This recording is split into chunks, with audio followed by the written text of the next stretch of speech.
রাতেই ত্রিপুরায় পৌঁছবে জ্বালানি। রবিবার থেকেই স্বাভাবিক হবে পেট্রোল ডিজেল। আপাতত জ্বালানির সংকট থাকছে না।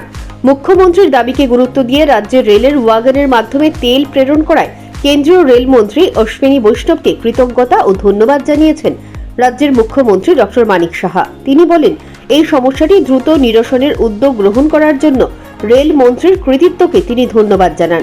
পাশাপাশি রেলওয়ে কর্তৃপক্ষ সহ যে সমস্ত শ্রমিকেরা খারাপ আবহাওয়ার মধ্যেও রাত দিন নিরলসভাবে কাজ করে অতি দ্রুততার সাথে রেল চলাচল স্বাভাবিক করেছেন, তাদের সবাইকে ধন্যবাদ জানিয়েছেন মুখ্যমন্ত্রী।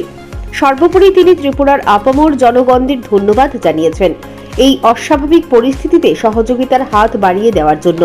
গত ২৬শে এপ্রিলের পর শনিবার প্রথম পোলট্রেক আসামের জাটিঙ্গা হারাঙ্গার মধ্যে ভূমিধসে ক্ষতিগ্রস্ত এলাকা অতিক্রম করেছেন। এদিকে পেট্রোল ডিজেলের জন্য শনিবার সকাল থেকেই পেট্রোল পাম্পগুলিতে ক্রেতাদের ভিড় প্রত্যক্ষ করা যায়। মানুষ কাঠ ফাটা রোদকে উপেক্ষা করেই ঘন্টার পর ঘন্টা লাইনে দাঁড়িয়ে তেল সংগ্রহ করেছেন। তবে তেলের ওয়াগনার আসলেই আপাতত স্বস্তি পাবেন রাজ্যের মানুষ। Bureau report, news prime Tripura.